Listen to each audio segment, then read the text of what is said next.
네, 우리가 예수를 믿고 신앙생활 할 때 참 편안하고 좋은 일들만 생기면 참 좋을 것 같은데, 사실 우리가 신앙생활 해보면 예수 믿기 때문에 오히려 이 어려움을 겪을 때가 참 많은 것 같습니다.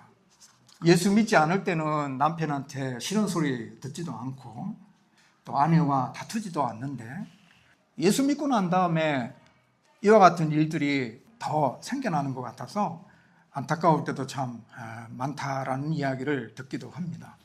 주일날 오늘 같은 날 얼마나 날씨가 좋습니까? 가족끼리 이렇게 놀러 가는 게 참 좋은 날씨인데, 그럼에도 불구하고 우리가 여기에 모여서 하나님을 찬양하고 예배하고 있지 않습니까? 온 가족이, 식구들이 함께 피크닉을 가려고 할 때 우리는 예배 드려야 하는데, 가족들은 또 같이 놀러 가자 할 때 이 부딪히는 부분들이 우리에게 없지 않아 있습니다. 또한 그뿐만 아닙니다. 우리가 신앙생활 할 때 내가 나태함으로 또는 또 나의 신앙의 연약함 때문에 신앙에서 이렇게 벗어나는 행동을 할 때가 없지 않아 있지요. 우리가 겪는 이러한 믿음의 길을 걸어갈 때 겪는 이러한 갈등들이 참 작아 보일지 모르지만 그때그때마다 참 마음이 아프고 힘겨운 것은 사실입니다. 그런데 베드로 서신을 받았던 이 초대교회 성도들, 그들은 우리가 겪는 이런 갈등의 수준을 넘어서 목숨을 내어놓아야 하는 이런 심한 박해 가운데 그들이 삶을 살았습니다. AD 64년 7월 18일 날 로마 도시에 대화재가 발생하지 않습니까? 이때 네로와 정권 실세들이 민심을 돌리기 위해서 기독교인들이 불을 질렀다, 이렇게 기독교인한테 다 이 누명을 뒤집어 씌웁니다. 그래서 기독교가 최초로 박해받기 시작합니다. 그 박해는 정말 상상을 초월하는 어마어마한 그런 박해의 모습들로 나타나지요. 짐승의 탈을 씌워가지고 원형 경기장에 집어던져서 짐승의 밥이 되게 하기도 하고, 톱으로 켬을 당하기도 하고, 정말 잔인한 일들이 벌어집니다. 이러한 박해가 대략 한 300년 동안 지속이 됩니다. 초대교회 성도들은 목숨을 내어놓아야 하는 이 절박한 현실의 어려움을 겪고 있을 때에 베드로 사도가 그들에게 보낸 서신이 바로 오늘 우리가 읽은 이 말씀입니다. 이렇게 신앙적으로 어려움을 겪고 있고 힘겨워하는 이들에게 과연 베드로 사도는 무슨 말씀으로, 어떤 것으로 그들을 위로하고 권면하고 세워나가고자 했을까요? 베드로 사도는 핍박받는 성도들에게 가장 핵심적이고 가장 중요한 하나의 단어를 이야기합니다.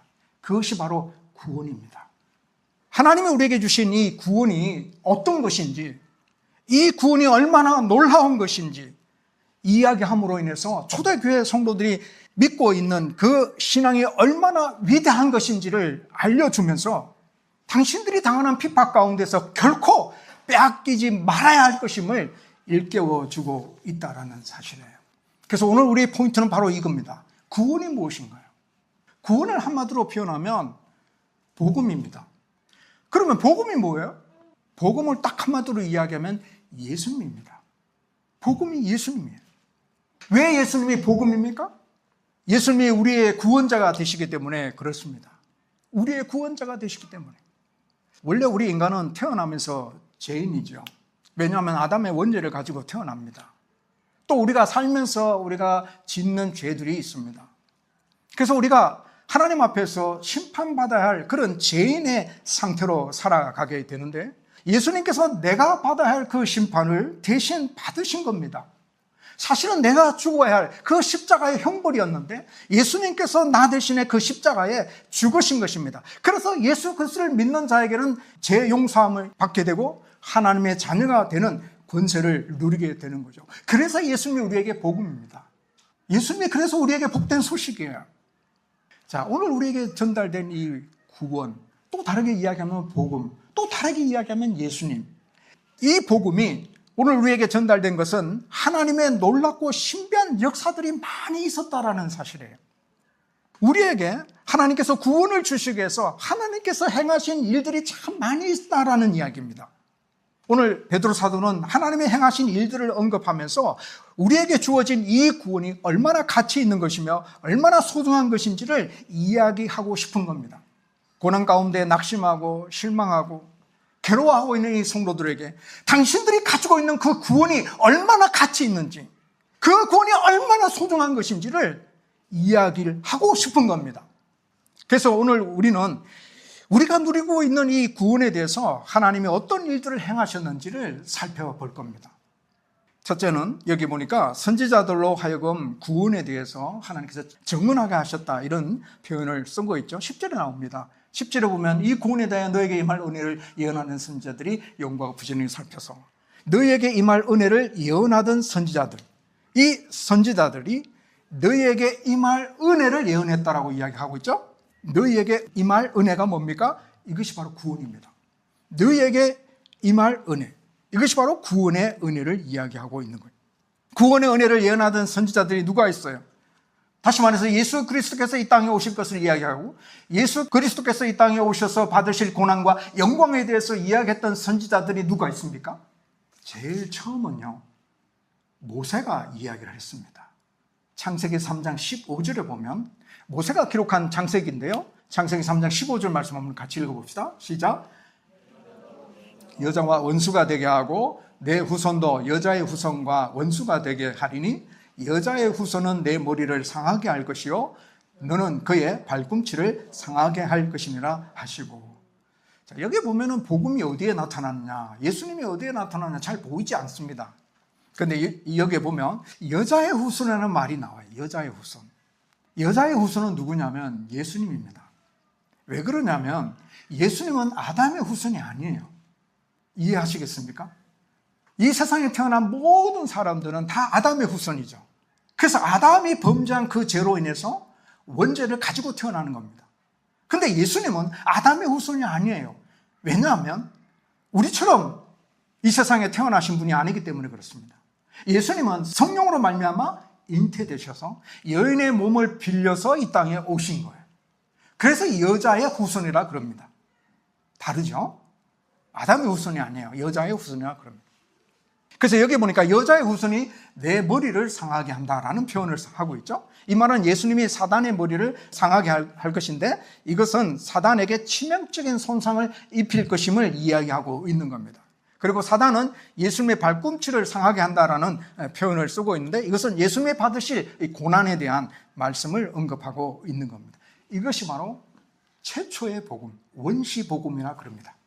하나님께서 창세기 3장 15절에 이 죄에 빠진 죄인들을 구원하시기 위해서 약속해 주신 최초의 복음에 대한 약속의 말씀이에요. 죄에 대한 저주와 죄의 사슬을 끊어줄 구원자를 모세를 통하여 예언하신 것이죠. 그런데 선지자들이 단순히 말씀을 받아서 전한 것만이 아니라, 여기 보면 선지자들이 부지런히 살피고 연구했다라는 말씀이 나오죠. 10절 끝부분에 나오네요. 선지자들이 연구하고 부지런히 살펴서라는 말씀이 나옵니다. 메시아에 대해서 연구하고 메시아가 어떤 분이신지에 대해서 알기 위해서 노력했다라는 그런 의미죠. 그리고 여기 11절에 보면은 자기 속에 계신 그리스도의 영이라는 말씀이 나오죠. 자기 속에 계신 그리스도의 영. 이것은 뭐냐면 성령을 말합니다. 성령을 말하고 있어요. 그러니까 선지자들 마음에 계신 성령의 역사로 말미암아 그 다음 뭐라고 이야기합니까? 그 받으실 고난과 후에 받으실 영광을 증언했다라고 말씀하고 있죠. 이 그리스도의 고난과 영광을 증언하였다라고 말씀하고 있는 거예요. 자, 선지자들이 하나님으로부터 메시지를 받아 하나님의 복음을 기록하였고, 그 선지자들이 그 기록한 그 복음이 무엇인가 하고 부지런히 연구하고 살폈어요. 그리고 그들 안에 있는 성령의 역사로 말미암아 그들이 그리스도의 고난과 영광에 대해서 이야기를 했다라는 겁니다. 자, 누가 이렇게 이야기를 했을까요? 누가 이 그리스도의 고난과 영광에 대해서 이야기했을까요? 구약 성경 보면은 많이 있죠. 그러나 오늘 딱 두 사람만 살펴볼 겁니다. 첫째는 다윗입니다. 다윗이 그리스도의 고난과 영광에 대해서 이야기하는 장면이 나오는데요. 한번 봅시다. 시편 22편 1절 말씀 한번 봅시다. 같이 읽어봅시다. 내 하나님이여, 내 하나님이여, 어찌 나를 버리셨나이까? 어찌 나를 멀리하여 돕지 아니하시오며 내 신음소리를 듣지 아니하시나이까?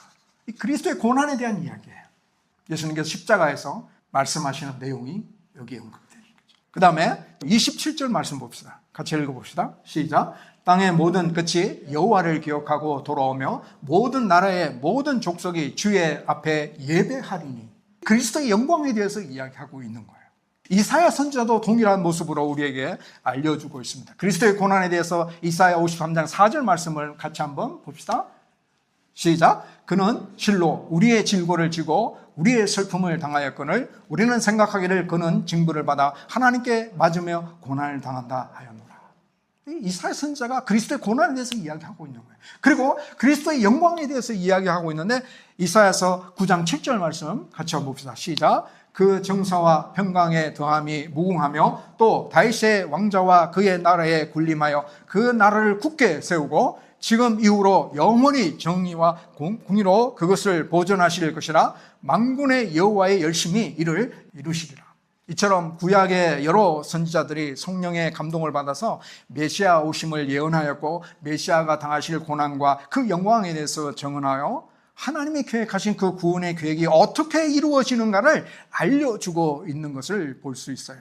예수님이 이 세상에 태어나셨을 때 구약 성경에 기록된 이런 선지자들의 기록의 말씀이 사실이다라는 것을 언급하는 성경 구절이 나옵니다. 마태복음 1장 22절 말씀 보면 이 모든 일이 된 것은 주께서 선지자로 하신 말씀을 이루려 하심이니 라고 말씀이 나옵니다. 자, 이렇게 종합해 볼 때에 예수님이 인간의 몸을 입고 이 세상에 오신 것은 우연히 일어난 일일까요? 우연이 아닙니다. 하나님께서 오래전부터 철저하게 준비하시고 계획하시고 진행하여서 오신 구원의 역사입니다. 죄인을 구원하시기 위해서 예수님이 이 땅에 오신 사실, 또 그 구원을 이루기 위하여 예수님이 당하실 고난과 그 영광, 그리고 예수님이 우리의 유일한 구원자가 되신다는 이 복된 소식이 하루아침에 만들어진 것이 아니에요. 전능하신 하나님이시지만 그럼에도 불구하고 하나님께서 오랫동안 이 구원에 대한 계획과 또 이 구원을 이루어 가시는 하나님의 놀라운 역사를 이루어 가셨다는 것을 볼 수가 있어요. 그런데 놀라운 것은 이 구약의 선지자들이 부지런히 살피고 연구하고 성령의 역사로 그리스도의 고난과 영광을 증언하였지만 12절에 보면 이런 이야기가 나옵니다. 이 섬긴 바가 자기를 위한 것이 아니요 너희를 위한 것임이 계시로 알게 되었으니. 이 말씀이 뭐냐면 이 선지자들이 메시아에 대해서 부지런히 살피고 그리스도에 대해서 성령의 역사로 말미암아 그리스도의 고난과 영광을 이렇게 선포하였는데 이러한 것들이 이 선지자들을 위한 것이 아니었다라고 이야기하고 있는 겁니다. 선지자들을 위하여 한 것이 아니다라고 말씀하고 있는 거예요. 왜 그런가 하면은 이 선지자들이 간절히 알기를 원하고 열심히 상고하고 예언한 그 예언의 내용, 곧 메시아에 대한 이러한 내용들을 온전히 이해할 수 없었기 때문에 그렇습니다. 선지자 자신과 그 당대의 사람들을 위한 것이 아니라 후대의 그리스도인들을 위하여 하신 것이다라고 말씀하고 있는 겁니다. 왜 그러냐면 그들은 하나님이 계획하신 이 구원의 계획이 이루어진 역사적인 사건들을 보지 못했기 때문에 그렇습니다. 오늘 우리는 예수 그리스도가 이 땅에 오셔서 행하신 그 구원의 역사들을 우리는 알고 듣고 확인하고 있습니다. 그런데 구약의 선지자들은 장차 오실 메시아에 대해서 꿈꾼 것이죠. 바라본 것입니다. 그래서 이것이 정말 그들의 눈에 확 들어오지 않고 잘 분간하지 못하는 그런 어려움이 있어서 그래서 이러한 그들의 섬김은 그들 자신을 위한 것이 아니라 그 후대 그리스도인들을 위해서 한 것이다 라고 이야기를 하고 있는 내용입니다. 그러므로 우리가 가지고 있는 이 구원이요 얼마나 대단한 것인지 아시겠어요? 이 구원은 전능하신 하나님께서 오래전에 계획하신 것이고 여러 선지자들이 부지런히 살펴서 연구하여 알고자 했던 것이며 성령의 역사로 말미암아 그리스도의 고난과 영광을 증언하였지만 그들이 오신 메시아를 보지 못하였기 때문에 그들을 위한 것이 아니라 지금 우리를 위한 것이다라는 사실이에요. 그래서 지금 우리가 가지고 있는 이 구원이 얼마나 놀라운 것인지 이야기하고 있는 겁니다. 그래서 오늘 우리가 가지고 있는 이 구원에 대해서 우리가 자부심을 가질 필요가 있습니다. 우리를 택하여 주시고 우리를 죄인의 자리에서 하나님의 자녀의 자리로 옮겨주신 하나님의 그 크신 구원의 은혜를 생각할 때 우리가 감사하고 기뻐하고 찬양하는 자가 되는 것이 마땅하다라는 겁니다. 그러므로 핍박과 고난을 충분히 이길 수 있는 구원의 은혜를 받았음을 지금 이야기하고 있는 거예요. 두 번째는 복음 전하는 자들을 통하여 구원을 알리신 것입니다.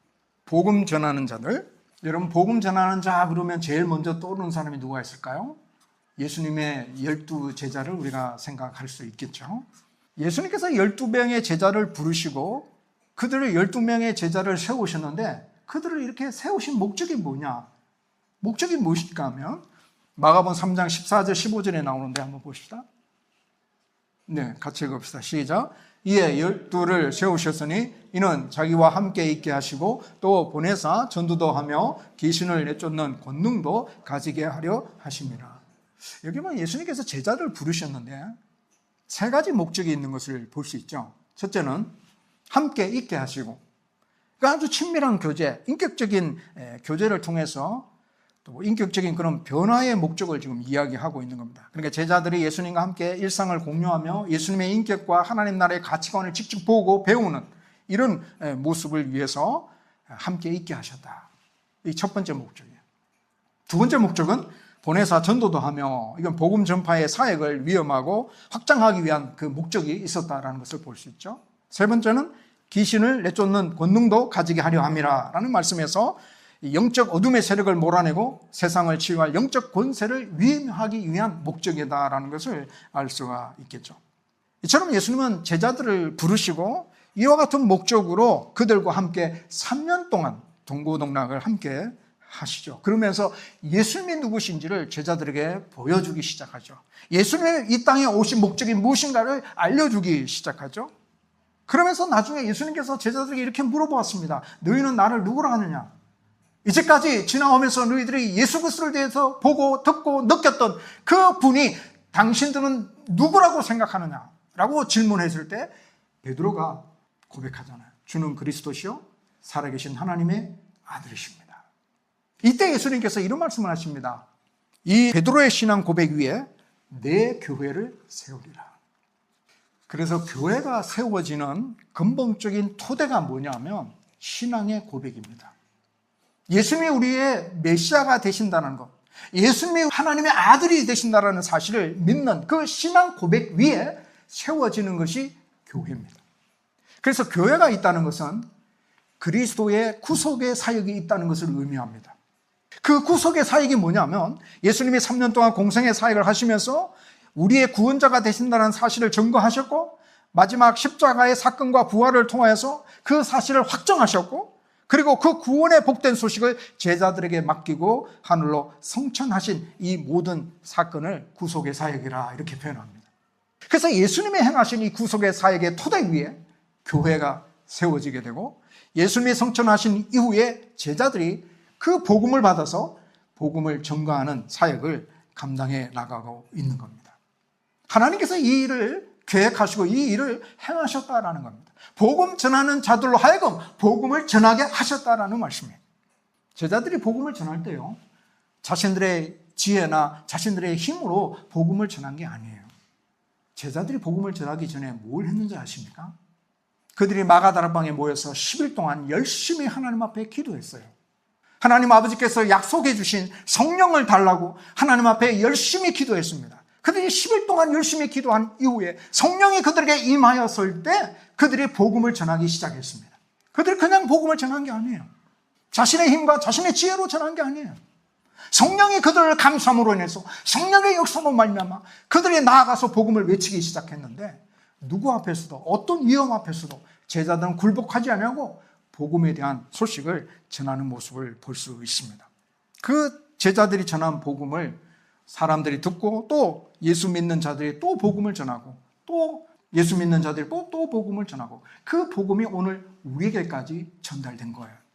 그래서 우리가 지금 가지고 있는 이 복음이요, 단순한 게 아닙니다. 우리가 상상할 수 없는 수많은 하나님의 계획과 섭리 가운데 주어진 것이다라는 사실이에요. 전능하신 하나님께서 죄인을 위해서 구원의 계획만 세운 것이 아니라 하나님의 아들 독생자 예수 그리스도를 십자가에 넣어주시기까지 희생이 담긴 열심으로 우리를 구원하시고자 실행에 옮기신 것입니다.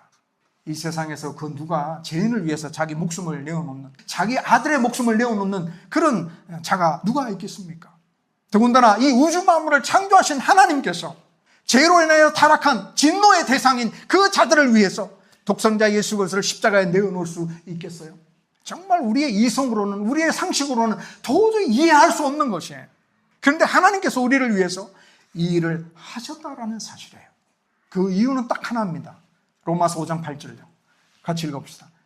시작. 우리가 아직 죄인 되었을 때에 그리스도께서 우리를 위하여 죽으심으로 하나님께서 우리에게 대한 자기의 사랑을 확정하셨느니라. 하나입니다. 하나님이 우리를 사랑하신 그 사랑 때문에 그래요. 여러분이 여러분의 자녀를 위해서 모든 것을 다 쏟아붓는 것처럼 전능하신 하나님께서 우리를 사랑하신 그 사랑 때문에 하나님께서 자신의 독생자 예수 그리스도를 아낌없이 내어주신 하나님의 사랑 때문에 그렇게 행하셨다라는 사실을 우리가 발견하게 됩니다. 우리가 지금 가지고 있는 이 구원은요, 하나님의 사랑이에요. 우리에게 주어진 이 구원은 예수님의 희생입니다. 세상의 그 무엇과도 바꿀 수 없는 것이 구원이고, 금보다도 더 귀한 것이 바로 구원이고, 장차 예수님이 나타나실 때에 칭찬과 영광과 존귀를 얻게 하는 것이 바로 이 구원입니다. 그러므로 현실의 핍박으로 인해서 좌절하지 말고 절망하지 말고 하나님이 주신 이 구원을 생각함으로 위로받고 어떤 위협 앞에서도 승리하라고 사도 베드로가 초대교회 성도들에게 이렇게 권면하고 있는 거예요. 우리도 이 권면을 받고 승리하기를 간절히 소망합니다. 마지막 세 번째, 자, 이 구원은 천사들도 살펴보기를 원하는 것이다라고 이야기하고 있죠. 12절인가요? 12절 끝부분에 천사들도 살펴보기를 원하는 것이다. 사실 천사는요, 하나님의 계획을 전달하는 역할을 하기 때문에 사실 우리보다 천사들은 하나님의 뜻, 하나님의 계획을 더 잘 압니다. 더 잘 알 수 있는 그런 위치에 있어요. 근데 이 구원에 대해서 이 천사들이 이 구원이 너무나 오묘하고 신비해가지고 이 천사들도 제대로 파악할 수가 없는 그런 상태라는 이야기가 깔려 있어요. 그래서 천사들이 이 구원에 대해서 살펴보기를 원하는, 이 살펴본다는 것은 아주 막 주위에서 본다라는 그런 의미인데요. 뭘 알기 위해서 노력하고 애쓰는 것을 말하죠. 그래서 이 구원에 대해서 애써서 살펴보려고 하는데 너무나 이 구원이 신비한 거예요. 너무나 이게 오묘한 거예요. 제대로 파악할 수 없었다, 이런 의미가 여기에 깔려 있어요. 그래서 예수님을 통한 하나님의 구속의 사역이 실현되고 하나님의 계획이 공개되고 선포될 때야, 그때야 비로소 깨닫게 되었다라는 겁니다. 왜 그런가 하면 죄인을 위해서 하나님의 독생자 예수 그리스도의 생명을 내어놓는다는 것은 천사도 이해하기 어려운 부분이죠. 그렇기 때문에 그렇습니다. 이것은 너무나 신비하고 놀라운 하나님의 은혜의 역사라는 사실이에요. 이 세상에 어떤 종교가, 어떤 교주가 자기의 목숨을 내어놓고 희생한 교주가 있습니까? 세상의 종교를 보세요. 교주가 탈취하고 빼앗고 자기가 다 누리죠. 다 누리는 그런 모습이에요. 근데 우리 하나님은 당신의 그 모든 것을 다 내어놓잖아요. 하나밖에 없으신 독생자 예수 그리스도의 생명까지 내어놓잖아요. 이게 하나님의 사랑이에요. 그것이 구원이에요. 그러니까 너무너무 신비한 거죠. 천사들도 살펴보기를 원하는 구원, 하나님의 놀라운 은혜 역사가 있는 구원, 이런 구원이 천사를 위하여 행한 것이 아니라 바로 저와 여러분을 위하여 행하신 하나님의 역사라는 사실이에요. 자, 그래서 결론입니다. 그래서 우리가 하나님 앞에서 어떤 존재인가요? 하나님께서 독생자 예수 그리스도의 생명까지 내어주신 저와 여러분이에요. 그러면 우리는 하나님 앞에서 어떤 존재인가요? 얼마나 귀한 존재야, 얼마나 소중한 존재이겠습니까? 예수님의 생명을 주고 값으로 사신 존재들입니다. 하나님께서 사랑하시는 자들이에요. 예수님께서 자신의 생명을 주실 만큼 사랑하신 자들이에요. 그러므로 고난 가운데 낙심하지 말고 하나님의 사랑으로 이겨나가는 자가 되기를 소망합니다. 세상의 유혹 앞에서도 넘어지지 말고 예수님의 사랑으로 이겨나가기를 원합니다. 믿음 때문에 환난이 있고 고난이 있어도 주님의 십자가의 희생을 생각하며 견뎌내는 자가 되기를 소망합니다. 우리는 충분히 하나님의 은혜를 받은 자들이에요.